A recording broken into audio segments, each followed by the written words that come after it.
Hi students, welcome back to Krishna Veni Yoga and Education. Students, this is Krishna Veni, your social teacher. Students మీరు కనుక ఛానల్ని చూస్తుంది first time అయినట్లయితే ఛానల్ని subscribe చేసుకోండి. అదేవిధంగా మీకు ఛానల్ నోటిఫికేషన్స్ కోసం బెల్ ఐకాన్ క్లిక్ చేయండి. వీడియోస్ నచ్చితే లైక్ చేయండి, మీ ఫ్రెండ్స్కి షేర్ చేయండి. ఓకే స్టూడెంట్స్, ఈరోజు మనము 10th class chapter 8 people and migration lesson చూద్దాము. మైగ్రేషన్ అంటే వలస, ప్రజలు వలసలు. రామయ్య ఏ మైగ్రెంట్ టీచర్ ఇన్ కర్నూలు డిస్టిక్లో రామయ్య అనే ఒక ఉపాధ్యాయుడు మైగ్రెంట్ అంటే వలస వచ్చిన ఒక ఉపాధ్యాయుడు గురించి మనం చూద్దాం. జస్ట్ ఇది ఒక కేస్ స్టడీ మాదిరి అనమాట. అంటే ఒక మైగ్రేషన్ అనేది ఎలా జరుగుతుంది, వలసలు ఎలా ఉన్నాయి అనే విషయం గురించి తెలుసుకోవడానికి ఇది ఒక ఎగ్జాంపుల్గా మనకి స్టార్టింగ్ ఇచ్చారు. సుంకేసుల విలేజ్ అనేది మండల్ ఔక్, కర్నూలు డిస్టిక్ ఎక్కడుందంట? ఔక్ మండలంలో కర్నూలు డిస్టిక్లో ఉందంట. సుంకేసుల ఈ 79 కిలోమీటర్స్ అవే ఫ్రమ్ కర్నూలు. ఈ సుంకేసుల ఎక్కడుంది? కర్నూలు డిస్టిక్ నుంచి 79 కిలోమీటర్ల దూరంలో ఉందంట. With more than 400 houses, population 1800. ఇక్కడ ఎన్ని హౌసెస్ ఉన్నాయంట? 400 హౌసెస్ ఉన్నాయంట. అక్కడ ప్రజలేమో 1800 మంది ఉన్నారనమాట. People move to urban locations for education, employment and better opportunities. ఇక్కడ ప్రజలు టౌన్స్కి వెళ్ళిపోతున్నారు అనమాట సుంకేసుల నుంచి అర్బన్ ఏరియాస్కి. ఎందుకోసం? మంచి ఎడ్యుకేషన్ కోసం, అదేవిధంగా మంచి ఉద్యోగ అవకాశాల కోసం, అంతేకాకుండా బెటర్ ఆపర్చునిటీస్ కోసం కూడా వెళ్ళిపోతున్నారు. Nandyal which is about 57 kilometres. Nandyal కూడా ఇక్కడ నుంచి 57 కిలోమీటర్స్ దూరం దాకా ఉంటుంది సుంకేసుల నుంచి. ఓ పక్కన 1970s A government primary school 1 to 3rd. అంటే ఇప్పుడు మనకి రామయ్య అనే అతను ఈ 1970sలో ఒక గవర్నమెంట్ స్కూల్లో 1 నుంచి 3rd క్లాస్ వరకు చదివాడంట. ఐ స్టడీడ్ అప్ టు చెప్తున్నాడు అనమాట అతను తన గురించి. I studied up to class 3rd in Sunkesula గ్రామంలో 3వ క్లాస్ వరకు చదువుకున్నాను. 4 to 7 ఇన్ రామాపురం. 4th నుంచి 7th క్లాస్ వరకు రామాపురంలో చదువుకున్నాను. 8 to 10 I went to government high school in ఔక్లో గవర్నమెంట్ హై స్కూల్లో చదువుకున్నాను.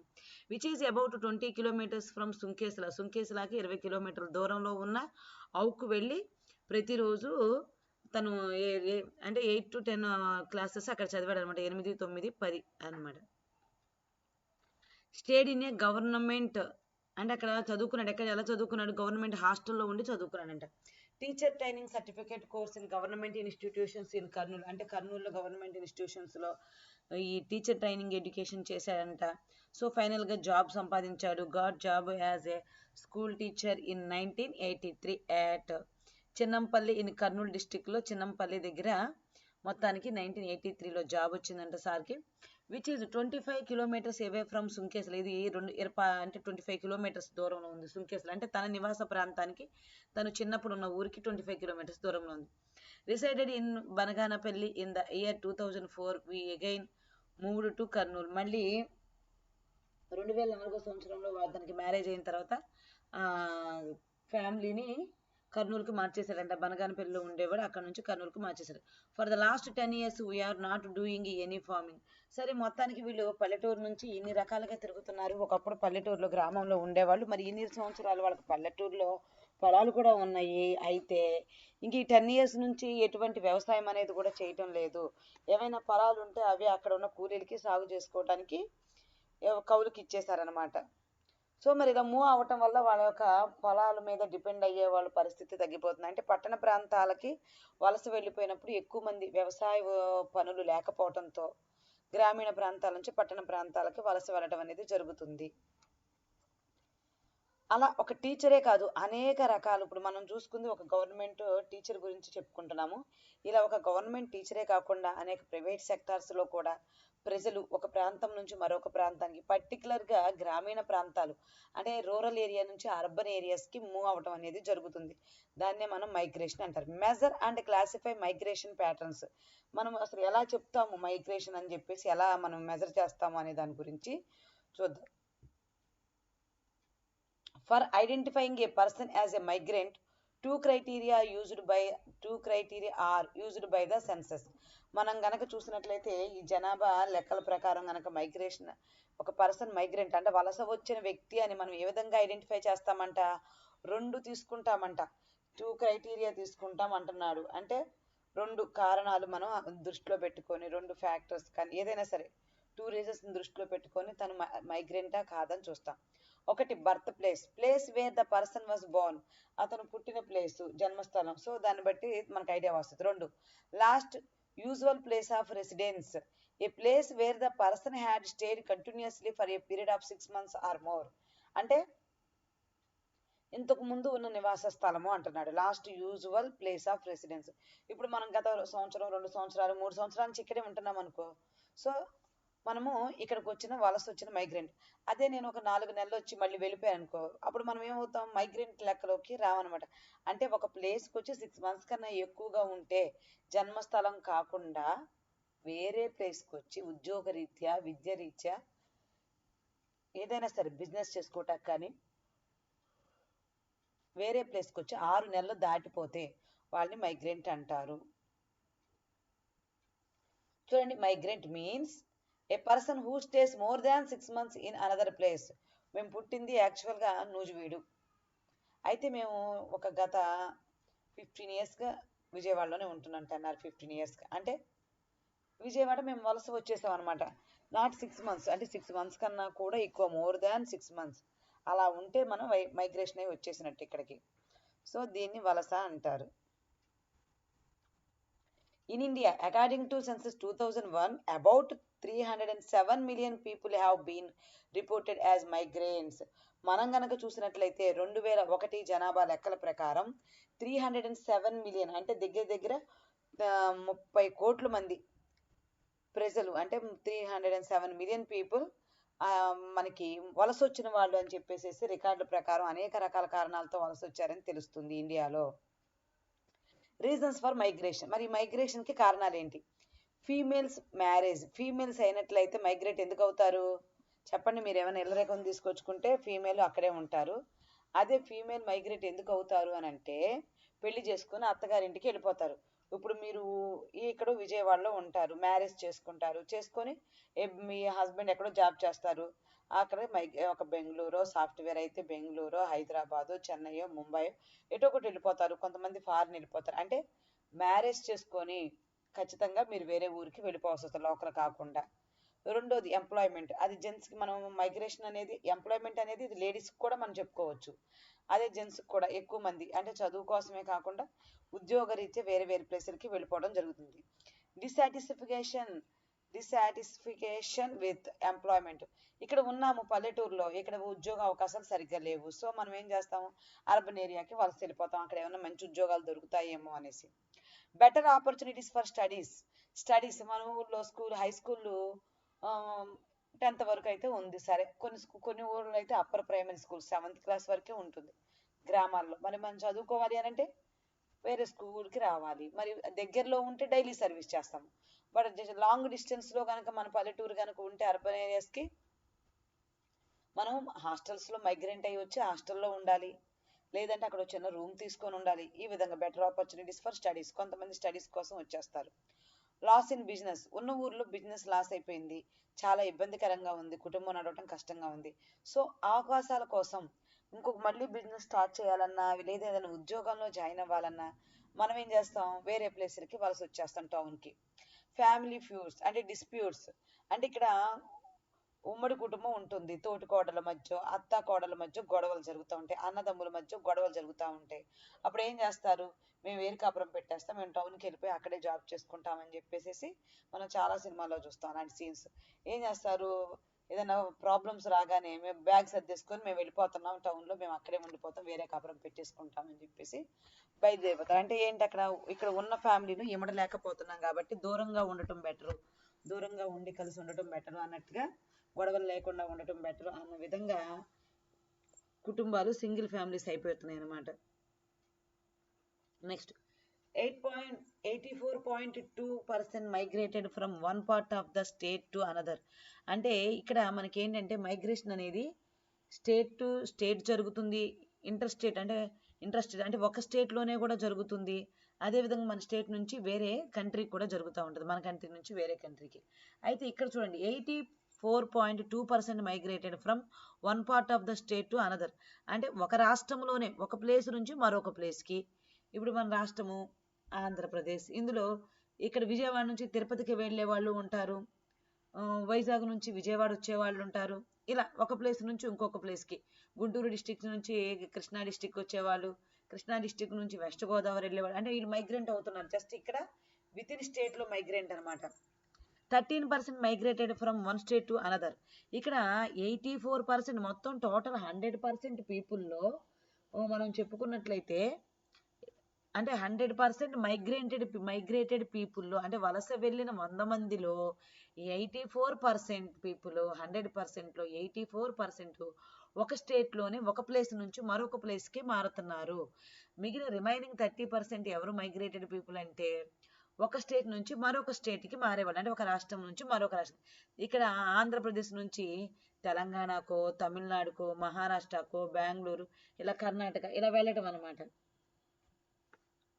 డ్యూరింగ్ ద లాస్ట్ డెకేడ్, అంటే మనకి 2001 to 2011 దశాబ్ద కాలంలో people moved from states such as, అంటే ఎలా మూవ్ అవుతున్నారు ఎక్కడి నుంచి ఎక్కడికంటే, such as Uttar Pradesh, Bihar, Rajasthan, Madhya Pradesh, Andhra Pradesh, Chhattisgarh, Jharkhand, Odisha, Uttarakhand and Tamil Nadu, to states such as Delhi, Maharashtra, Gujarat, Haryana, Punjab and Karnataka. ఇక్కడ వీళ్ళంతా ఈ ప్రాంతాలకి వలస వెళ్తున్నారు అనమాట. ఎక్కువగా ఏ ప్రాంతాలకు వెళ్తున్నారంట, ఫస్ట్ ఢిల్లీ, తర్వాత అదేవిధంగా మహారాష్ట్రకి వెళ్తున్నారు కొంతమంది, పెద్ద పెద్ద సిటీస్ కాబట్టి, గుజరాత్కి, అదేవిధంగా పంజాబ్, హర్యానా, కర్ణాటకకి, ఈ రిమైనింగ్ ఈ స్టేట్స్ వాళ్ళందరూ కూడా వెళ్తున్నారు వలస. అక్కడంటే అక్కడ జాబ్ ఆపర్చునిటీస్ బాగుంటాయి అని చెప్పేసి. ఇక్కడ మనకి టెక్స్ట్ బుక్లో కొన్ని మ్యాప్లు ఇచ్చారు చూడండి. Estimated major net urban to urban interstate migration, urban interstate migration చూడండి. 2001-2011లో urban interstate migration map అనమాట ఈ రిపోర్టు. ఏం చెప్తుంది అని అంటే, ఇక్కడ estimated major net urban to urban, ఒక స్టేట్లో నుంచి వేరే స్టేట్కి, అర్బన్ టు అర్బన్ అంటే ఒక పట్టణ ప్రాంతం నుంచి ఇంకో పట్టణ ప్రాంతానికి వలస వెళ్ళే వాళ్ళని గురించి తెలియజేస్తుంది. ఇక్కడ మనం చూస్తున్నట్లయితే సోర్స్ ఇక్కడ ఇస్తున్నాడు, డెస్టినేషన్ అంటే ఇక్కడ మ్యాప్లో ఎడ్జ్ ఎక్కువగా ఉన్నది, కోన్ షేప్లో ఉన్నది మనం వెళ్ళాల్సిన ప్లేస్. సోర్స్ అంటే మనం ఎక్కడి నుంచి వెళ్తున్నాము, ఎక్కడికి వెళ్తున్నాము, ఇది ఇక్కడ ఇచ్చారనమాట. మనకి ఇక్కడ చూసినట్లయితే 2 యారోస్, ఈ యారోస్ అంటే ఇటు ఉత్తరప్రదేశ్ నుంచి ఇటు ఢిల్లీ వైపుకి వెళ్ళే వాళ్ళు ఉన్నారు. అదేవిధంగా ఇక్కడ ఉత్తరప్రదేశ్ నుంచి ఇక్కడ మహారాష్ట్ర వచ్చేవాళ్ళు, గుజరాత్ వెళ్ళేవాళ్ళు, ఇట్లాగా ఆంధ్రప్రదేశ్ నుంచి మనకి కర్ణాటక వెళ్ళేవాళ్ళు ఇలా ఉన్నారు అని చెప్పి మనకి మ్యాప్ తెలియజేస్తుంది అనమాట. నెక్స్ట్ మ్యాప్ 2 ఏం చెప్తుందంటే, estimated major net rural of urban, అంటే గ్రామీణ ప్రాంతాల నుంచి అదే ప్లేస్లో ఉన్న అర్బన్ ఏరియాస్ నుంచి, రూరల్ ఏరియాస్ నుంచి అర్బన్ ఏరియాకి వలస వెళ్ళే వాళ్ళ గురించి చెప్తుంది. ఇంటర్ స్టేట్ మైగ్రేషన్ అంటే అర్బన్ ఇంటర్ స్టేట్ మైగ్రేషన్ 2001-2011 గురించి చెప్తున్నారు. ఇక్కడ మనకి మ్యాప్ 3 చూసినట్టయితే estimated major inter state migration streams, ఈ 2001-2011లో ఈ ఇంటర్ స్టేట్ మైగ్రేషన్స్ ఎలా జరిగినాయని చెప్తున్నారు. నెక్స్ట్ ఇప్పుడు మనం చూద్దాము అసలు reasons for increasing in urban ఏరియాస్లో జనాభా పెరగడానికి కారణం ఏంటి. మరి అసలు మైగ్రెంట్ అయ్యే పీపుల్ దగ్గర మనం చెప్పుకున్నాము 307 మిలియన్స్ అనుకున్నాం కదా, అంటే 307 మిలియన్స్ అంటే దగ్గర 30 కోట్ల మంది మైగ్రేట్ అవుతున్నారు అని అనుకుంటున్నాం కదా. వాళ్ళల్లో దగ్గర 6 మిలియన్స్ మెంబర్స్, అంటే 6 మిలియన్స్ రూరల్ ఏరియాస్ నుంచి సిటీకి, టౌన్స్కి వచ్చేసే వల్ల జనాభా పెరిగిపోతున్నారు అని చెప్తున్నాడు అనమాట. 6 millions increase is due to people coming from rural areas to cities and towns. ఈ జనాభా 6 మిలియన్స్ ఒక ప్రాంతం నుంచి, ఈ గ్రామీణ ప్రాంతాల నుంచి పట్టణ ప్రాంతాలకి, చిన్న టౌన్లు, పట్టణాలకి రావడం వల్ల జనాభా పెరిగిపోతూ ఉంది. ఇంకోటి reasons for increase in urban areas, second point చూడు. The large increase is natural growth of the urban population already living in the urban areas. Already urban ఏరియాస్లో కొంతమంది ఉంటున్నారు, వాళ్ళు కూడా పెద్ద మొత్తంలో పెరిగిపోతున్నారు. న్యాచురల్ గ్రోత్, ఇప్పుడు మరి ఒక ఫ్యామిలీలో ఒకప్పుడు పెళ్ళవగానే 2 ఉంటారు, వాళ్ళ పిల్లలు పుడితే 4 అవుతారు. సో ఆ విధంగా ప్రతి కుటుంబంలోంచి కూడా మామూలుగా అక్కడ ఎవరైతే ఉన్నారో పట్టణ ప్రాంతంలో వాళ్ళ ఫ్యామిలీస్ ఇంక్రీజ్ అవుతూ పెరిగే జనాభా ఒక కారణం, గ్రామీణ ప్రాంతాల నుంచి వచ్చే పెరిగేటి రెండో కారణం. అయితే మూడోది చూసినట్టయితే the reason for increase in urban areas is the expansion effect when some rural areas became small towns. ఇప్పుడు చిన్న గ్రామం ఇవాళ ఇక్కడ కొంచెం డెవలప్ అయ్యి కొంచెం జనాభా పెరిగితే ఆ చిన్న గ్రామం ఏమవుతుంది, మెల్లిమెల్లిగా ఒక స్మాల్ టౌన్ అయిపోతుంది. బిగ్ విలేజ్ అవుతుంది, నెక్స్ట్ ఏమవుతుంది ఒక స్మాల్ టౌన్ అయిపోతుంది. ఈ విధంగా అర్బన్ ఏరియాస్ పెరిగిపోతున్నాయి ఏరియా పరంగా కూడా. అంటే small town villages big villages అవుతున్నాయి, బిగ్ విలేజెస్ వచ్చేటప్పటికి టౌన్స్ అయిపోతున్నాయి. ఈ విధంగా కూడా అవి పెరిగిపోతున్నాయి. During 2001 to 2011, there were 91 million people added in the urban population. Urban పాపులేషన్లో 2001-2011 మధ్య కాలంలో 91 మిలియన్ పీపుల్ యాడ్ అయ్యారంట. ఇన్ టర్మ్స్ ఆఫ్ పర్సంటేజ్ ఇక్కడ మనం గ్రాఫ్స్ చూసినట్లయితే 52 increase was due to natural increase. మామూలుగా 100%లో 52 అనేది ఎలా పెరుగుతున్నారు ఈ మ్యాప్ని కనుక మనం చూసి ఒక ఐడియా వచ్చినట్లయితే 52% మాత్రం జనరల్గానే పెరుగుతున్నారు. ఇది అక్కడ ఉన్న ప్రజలు వాళ్ళ గ్రోత్ అనమాట, పిల్లలు పుట్టడం అలాగా. Next 28% was due to the expansion of urban areas. ఒక 28% ఎలా పెరుగుతున్నారంట, ఈ రూరల్ ఏరియాస్ పెరిగి అర్బన్ ఏరియాస్ అవ్వటం, లేదా అర్బన్ ఏరియాస్ ఇంకా పెద్దగా ఎక్కువగా ఎక్స్పాండ్ అవ్వటం వల్ల పెరుగుతున్నారు. ఇంకో 20% వాజ్ డ్యూ టు మైగ్రేషన్. ఒక 20% మాత్రమే మైగ్రేషన్ గా వస్తున్నారు. Seasonal and temporary migration. ఇప్పుడు మనం మైగ్రేషన్ మీద మనకు ఒక ఐడియా వచ్చింది. ఇప్పుడు మనము కాలానుగుణంగా తాత్కాలికంగా వలసల గురించి చూద్దాము. కాలానుగుణ మైగ్రేషన్, అదేవిధంగా టెంపరీ అంటే తాత్కాలిక వలసలు చూద్దాము. According to national census surveys, every 4th person in India is a migrant. మనం గనక చూసినట్లయితే జనాభా లెక్కలు గనక చూసినట్లయితే, అకార్డింగ్ టు నేషనల్ సెన్సస్ జాతీయ జనాభా లెక్కలు గనక చూసినట్లయితే, ఇక్కడ every 4th person in India is a migrant. మొత్తం ఒక 4 వ్యక్తులు ఉంటే ఆ 4వ వ్యక్తి ఎవరైతే ఉన్నాడో వాడు మైగ్రెంట్ గా వచ్చిన వాడే, అంటే వచ్చిన వాళ్ళే. ఇప్పుడు ఒక 4 ఉన్నారనుకోండి, ఆ 4లో ఒకళ్ళు ఇక్కడ నుంచి వేరే చోటకు వచ్చిన వాళ్ళే, వెళ్ళిన వాళ్ళైనా, లేకపోతే అక్కడ నుంచి ఇక్కడ వచ్చిన వాళ్ళు migrant people. During 1980s migration is increased a large. 1980లో మైగ్రేషన్ అనేది బాగా పెరిగిపోయిందంట.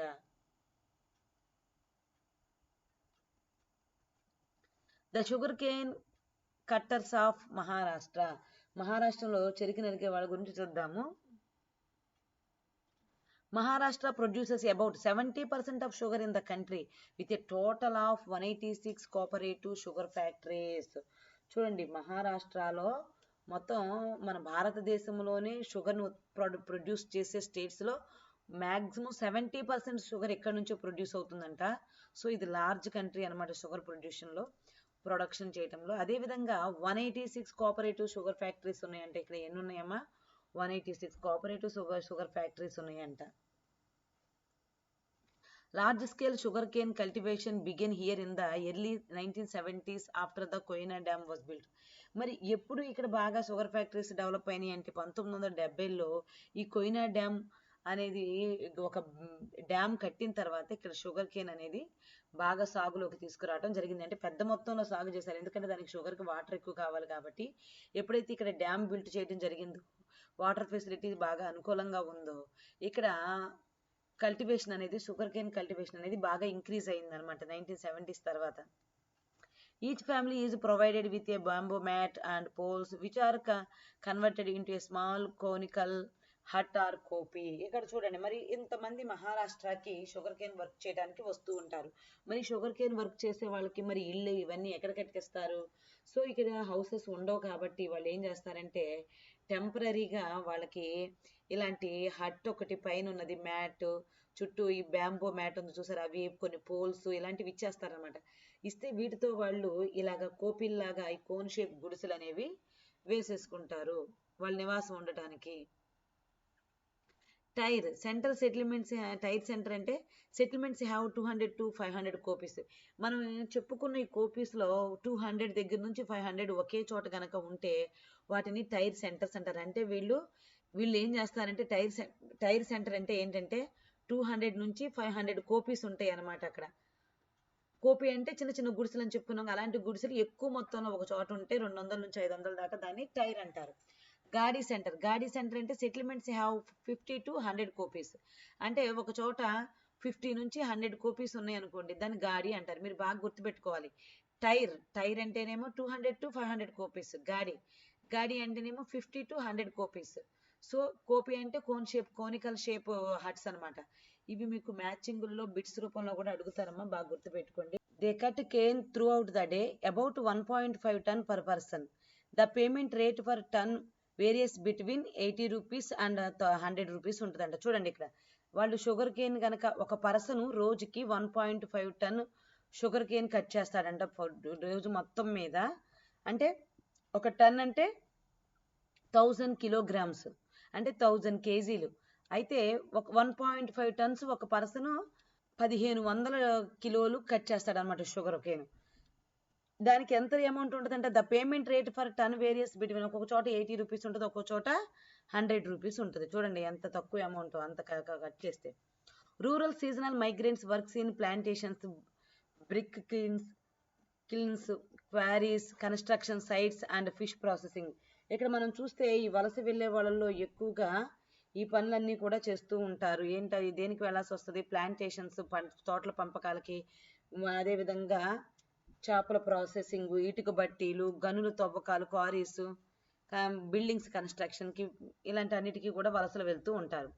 Tribals in west Bengal in 1990s 5 lakh migrants move to Bardhaman district during harvest. అంటే పంట కోత సమయంలో బర్ధమాన్ డిస్టిక్కి వెస్ట్ బెంగాల్ నుంచి 1990లో చూసినట్లయితే 5 lakhs మెంబర్స్ వలస వెళ్ళేవాళ్ళు అనమాట వరి కోత కాలంలోకి.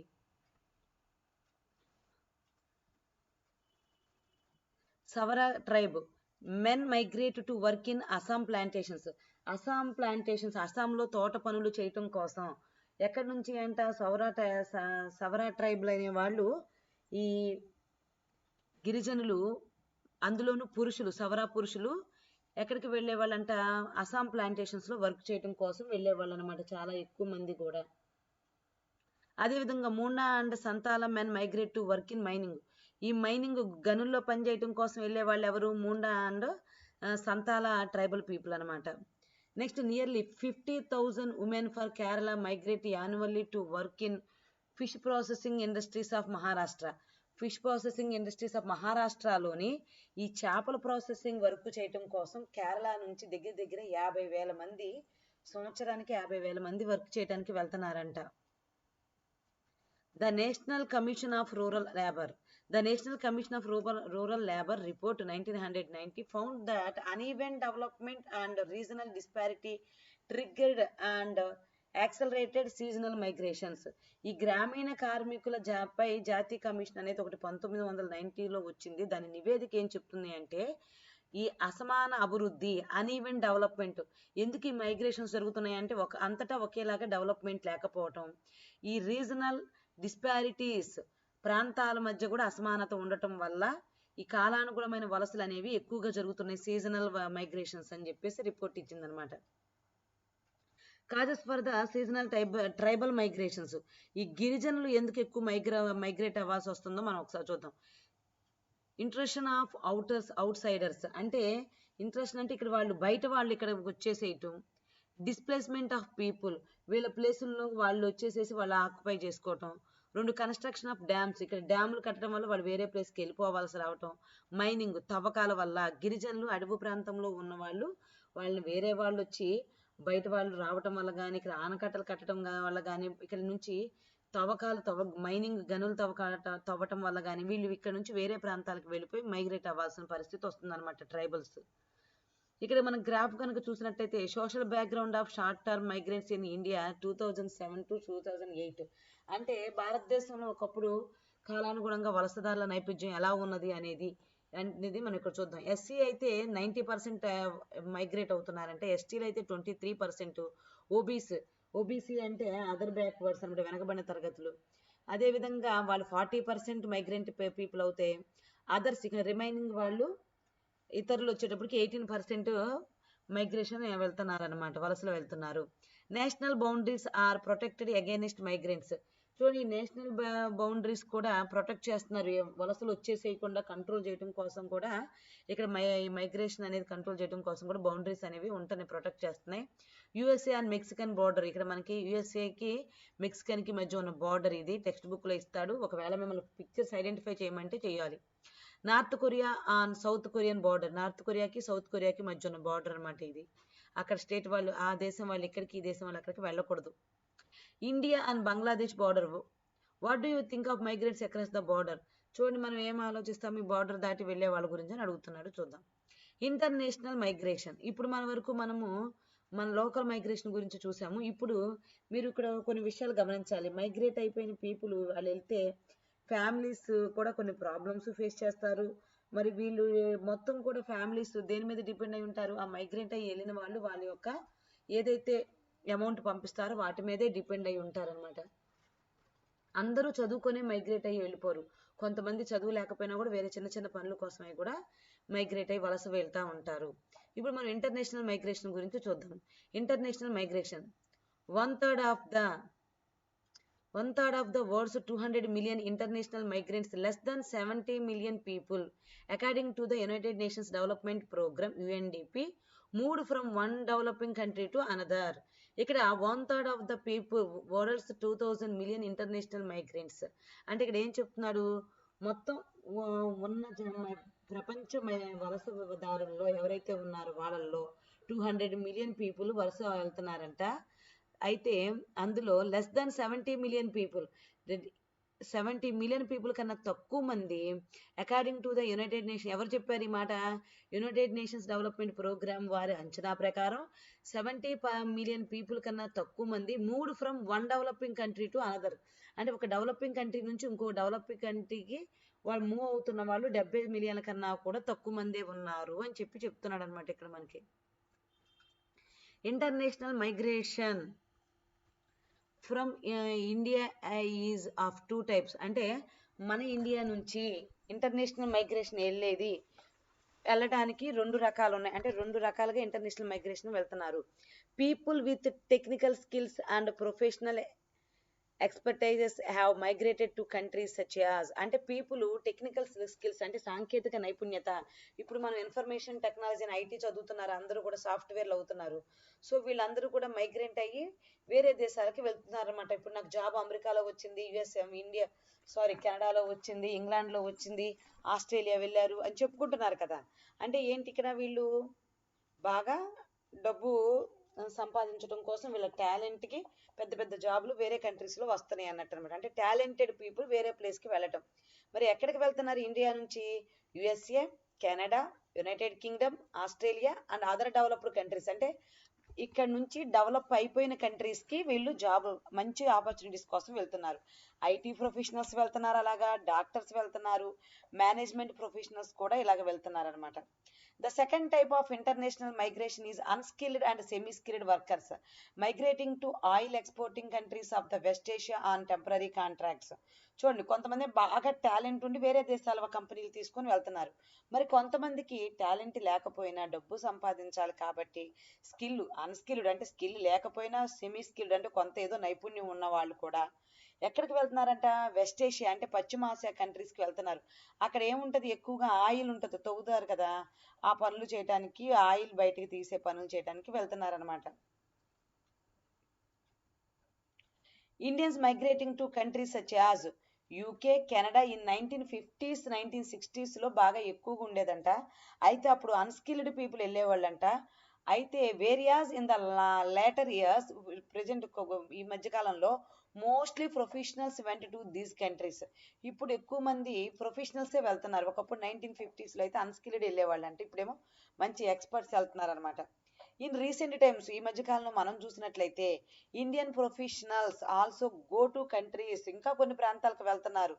ఈ యుఎస్ఏ, కెనడా, ఆస్ట్రేలియా ఇలాంటివే కాకుండా such as Germany, Norway, Japan and మలేషియాలో కూడా జాబ్ చేయడానికి వెళ్తున్నారనమాట మన భారతదేశం నుంచి చాలా మంది. In the 1950s, about 10,000 persons a year went to developed countries, and 1990s this has increased to more than 60,000 a year. చూడండి, ఒకప్పుడు 1950s చూసినట్లయితే మనం 10,000 పర్సన్ వెళ్ళేవాళ్ళంట ఈ డెవలప్డ్ కంట్రీస్కి దేనికోసము? డెవలప్డ్ కంట్రీస్కి జాబుల ఆపర్చునిటీస్ కోసం. మరి ప్రెజెంట్ మనం చూసినట్లయితే ఇప్పుడు మనం చూసినట్లయితే 60,000 పీపుల్ వెళ్ళిపోతున్నారంట. During the last few decades, Saudi Arabia and UAE have been the major destination for most of the 3 million Indian workers in the West Asia.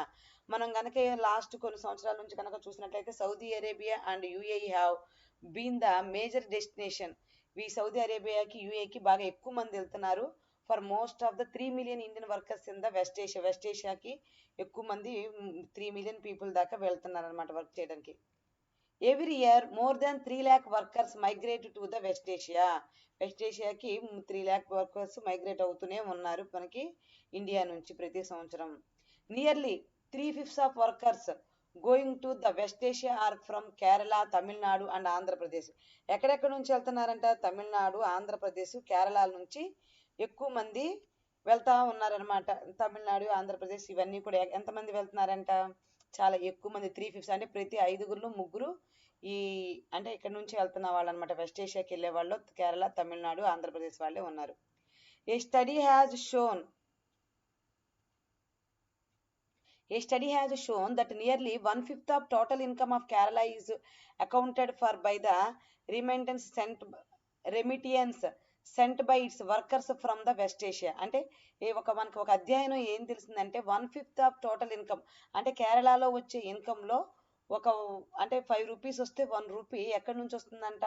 ఇలా ఫారెన్ మనీ అనమాట. అంటే ఇక్కడ నుంచి ప్రజలు ఎక్కువ మంది ఫారెన్లో వెళ్ళి వీళ్ళు కుటుంబ పోషణ కోసం పంపిస్తున్నారనమాట ఇక్కడికి. So accounted for by the remittances sent by its workers from the West ఏషియాకి వెళ్ళి అక్కడ పని చేసుకుంటూ వాళ్ళు పంపించిన ఆదాయమే కేరళ ఆదాయం అనమాట.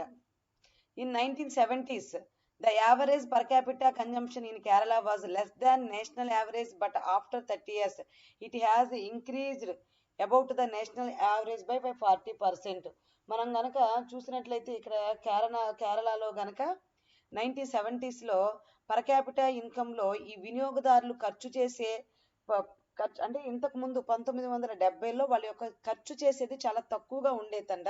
తర్వాత వాళ్ళు చేసే ఖర్చు ఈ లేటర్ 30 yearsలో చాలా ఇంక్రీజ్ అయిపోయింది. అంటే అబౌవ్ 40% పెరిగిపోయింది అనమాట. ఏం చెప్తున్నాడనంటే ఇక్కడ ఒకప్పుడు దేశ యావరేజ్ ఎంత ఉండేదంటే ఖర్చు 30% ఉండేదంట కన్జంప్షన్. అయితే దానికన్నా తక్కువ ఉండేదంట కేరళ వాళ్ళు చేసే ఖర్చు. ఇప్పుడు ప్రెజెంట్ కేరళ వాళ్ళు చేసే ఖర్చు మన కంట్రీ యొక్క యావరేజ్ కన్జంప్షన్ కన్నా కూడా ఎక్కువ పెరిగిపోయింది. వాళ్ళలో కొనుగోలు శక్తి బాగా పెరిగింది. అది 40% దాకా ఉంది అని చెప్తున్నాడు. Wake rupee A bone as a remittance inflows to Kerala top 75,000 crores. అంటే ఇక్కడ week rupee A bone as a remittance inflows to Kerala top 75,000 crores అన్నాడు. ఈ రూపాయి బలహీనం ఎప్పుడైతే రూపాయి అనేది బలహీన పడిపోయిందో కేరళలో వస్తున్న డబ్బు 75,000 crores వెళ్ళిపోయిందంట కేరళ వాళ్ళకి. Keralities banks remittance inflows crossing the year end target of 75,000 crores in just 6 months of 2013. 2013లో కేరళలో బ్యాంక్ అకౌంట్లో 75 కోట్లు కన్నా కూడా ఎక్కువ ఒక 6 నెలల్లోనే పడిపోయిందంట. అంటే అంత బాగా కేరళలో ఈ ఫారిన్ అమౌంట్ వచ్చి పడుతుంది. ఎందుకంటే అక్కడికి వెళ్ళి సంపాదించి ఫ్యామిలీస్ కోసం వాళ్ళ అమౌంట్ ఇక్కడికి వేస్తున్నారు. Kerala has set a new record in remittances this year by already reporting a whopping 36 per year spike in inflows as June to end 75,883 crore. అంటే ఇది ఇంకా ఎక్కువగా పెరిగే అవకాశం ఉందని చెప్తున్నాడు. ఏం లేదు, కేరళలో వేరే దేశాల నుంచి వచ్చే డబ్బు జనాభా ఇది జూన్ చివరి నాటికి ఇంకా ఎక్కువగా 36% పెరిగే అవకాశాలు ఉన్నాయని చెప్తున్నాడు అనమాట. Over 2.5 million Kerala's having outside the country contribute over 35% of the GDP. అంటే మొత్తం జీడిపిలో 35% ఆ బయట నుంచి తెచ్చే డబ్బే వస్తుంది. In the last financial year at 60,000 crore the remittances contributed to a third of the state GDP. మొత్తానికి ఇలా జీడిపిలో ఎక్కువ పర్సెంట్ ఆ బయట నుంచి వచ్చేదే ఎక్కువగా ఉందని చెప్తున్నాడు. In the inflows continue this financial year will be about 40% of the state's GDP. ఇది ఫ్యూచర్ లో ఎంత అంటే 40% కూడా పెరిగే అవకాశాలు ఉన్నాయి. అంత బాగా పెరిగిపోతుంది. ఈ విధంగా కేరళకి వేరే దేశాల నుంచి ఇక్కడ నుంచి కేరళ నుంచి వేరే దేశాలకి మైగ్రేట్ అయ్యి వెళ్ళి వాళ్ళు వేసే అమౌంట్ చాలా ఎక్కువ వస్తుందని చెప్తున్నాడు. ఈ విధంగా భారతదేశంలో మైగ్రేషన్స్ అనేవి చాలా ఎక్కువ జరుగుతున్నాయి. ఒక ప్రాంతం నుంచి మరొక ప్రాంతానికి, ఒక రాష్ట్రం నుంచి మరొక రాష్ట్రానికి, అదేవిధంగా ఒక దేశం నుంచి మరో దేశానికి కూడా జరుగుతూనే ఉన్నాయి. So the migration act 1983 is the Indian law governing migration and employment of India's abroad. అంటే మనకి ఇక్కడ వేరే దేశాలకు వలస వెళ్ళడానికి భారతదేశం వలసల చట్టం అనే దాన్ని 1983లో చేసింది. ఇది స్టూడెంట్స్ మైగ్రేషన్ లెసన్. ఓకే, ఇది పర్వాలేదు, యావరేజ్ ఇంపార్టెంట్. జనరల్గా క్వశ్చన్స్ అడిగే అవకాశం ఉంది, బాగా ప్రిపేర్ అవ్వండి. Okay students, thank you, bye.